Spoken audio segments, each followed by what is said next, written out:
Olá, está começando mais um programa Arte de Viver e hoje eu converso com Vera Mores, psicóloga, e vamos falar sobre o livro Coragem de Ser, Relatos de Homens, Pais e Homossexuais. Esse livro foi escrito pela Vera e pelo Fábio Paranhos. Os dois escreveram em parceria e tem relatos de pais, não é verdade, Vera? A história de vida deles, né? Dos pais. Maravilhoso. E é o interessante, Mônica, porque é relatada por eles, pela mão deles, né? Então o Fábio e eu, quando decidimos escrever, pensamos assim: fica muito mais bonito, fica muito mais autêntico os próprios pais escreverem suas histórias, e é o que tem no livro, e é o interessante do livro. Então, vamos contar um pouquinho para o nosso telespectador, né? Do que trata o livro, né? São pais, né? São pessoas, a maioria que se casaram primeiro com mulheres. Sim. E que no decorrer da vida se descobriram homossexuais. Sim. Né? É. E fizeram a escolha de sair de casa, de separar e... Eu diria que, por exemplo, quando a gente vai se deparar com quem é pai, a maioria não é pai, né? Um homem e pai, a maioria dos homossexuais, ele não é pai via adoção. Talvez agora, com a maior divulgação e com a possibilidade de adoção legal, vai haver um número maior de homens, pais homossexuais por adoção. A maioria é por via natural. Eles foram casados com as mães de seus filhos e se assumiram ou se reconheceram, reconheceram homossexuais depois de já casados e pais. Agora, como é que surgiu a ideia de escrever o livro? Conta pra gente. Então, desde o doutorado que eu fiz nessa área, eu fiz doutorado com paternidade homoafetiva e a revelação da paternidade para os filhos, que está fazendo 9 anos que eu me doutorei. Desde essa época, quando eu fiz a pesquisa para o doutorado, eu entrei em contato com esses homens, né?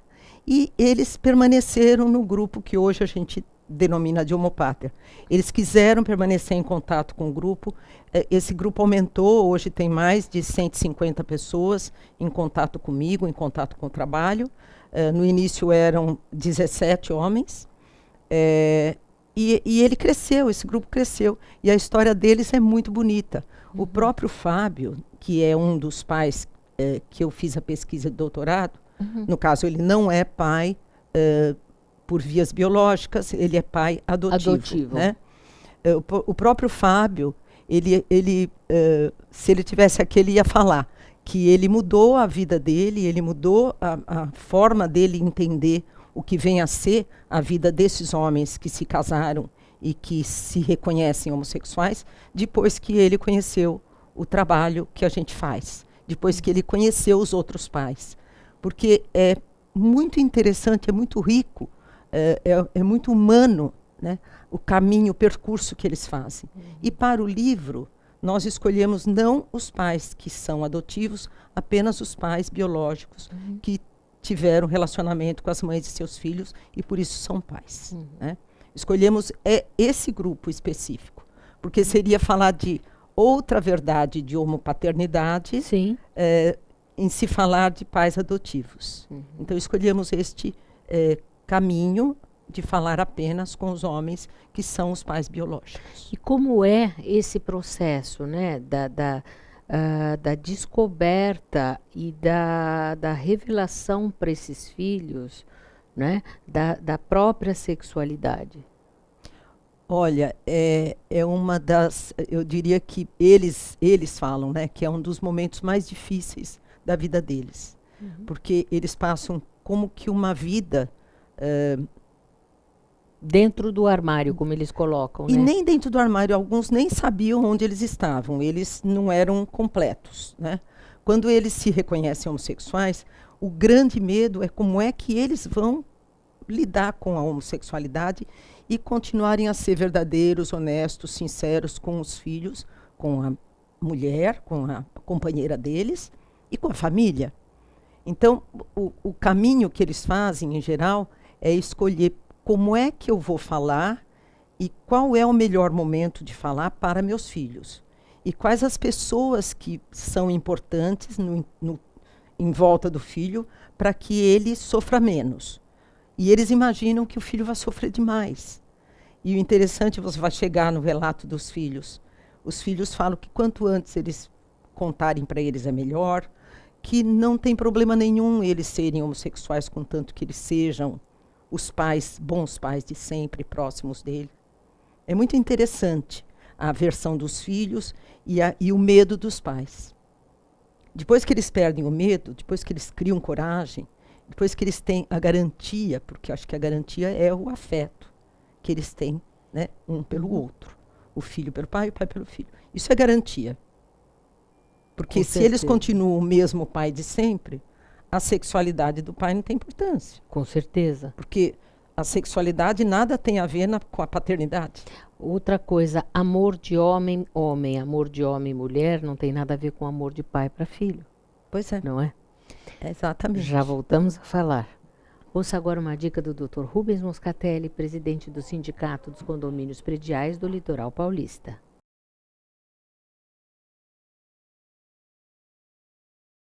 Obrigado, Mônica. Nós hoje vamos falar sobre um tema muito interessante que a grande parte dos nossos seguidores na internet, mesmo nos atendimentos, muitas vezes nos questionam, que diz respeito a primeiros socorros nas áreas comuns. Como deve atuar os nossos trabalhadores de condomínio, os próprios condôminos, diante de uma situação como essa? A primeira coisa a ser destacada é que nenhum funcionário no condomínio, e a grande parte dos condôminos, é preparada para fazer o atendimento propriamente dito, né? Então, não é obrigação do síndico, nem dos condôminos, e muito menos do funcionário, prestar o atendimento direto. O máximo que é exigido a ele é que ele dê o auxílio no sentido de acionamentos. Então, se ele verifica uma situação, por exemplo, uma pessoa virou o pé e está ali no chão. A primeira coisa, se for condomínio que tem elevador aqui em Santos, ele deve providenciar a utilização da cadeira de rodas, oportunizar essa cadeira de rodas para aquela pessoa. Sempre com auxílio ou apoio de outros condôminos ou parentes daquela pessoa que está ali vitimada. E, ao mesmo tempo, fazer o acionamento. No caso do SAMU, que é o 192, ele deve fazer o acionamento para o SAMU ou para algum médico ou especialista que a própria vítima indicar. Vejam como isso é complexo. Eu falei de uma torção do pé ou da perna, enfim. Mas pode acontecer, por exemplo, problemas de epilepsia, problemas sérios de outras naturezas, né, de caráter mais grave, em que, como eu falei, é necessário o conhecimento e o estudo do socorro. Como isso não é uma exigência dos funcionários, muito menos dos condôminos, você sempre tem que manter a calma e fazer como eu disse. Acione o 192, que é o SAMU, para que você possa ter o atendimento mais especializado. Até a próxima.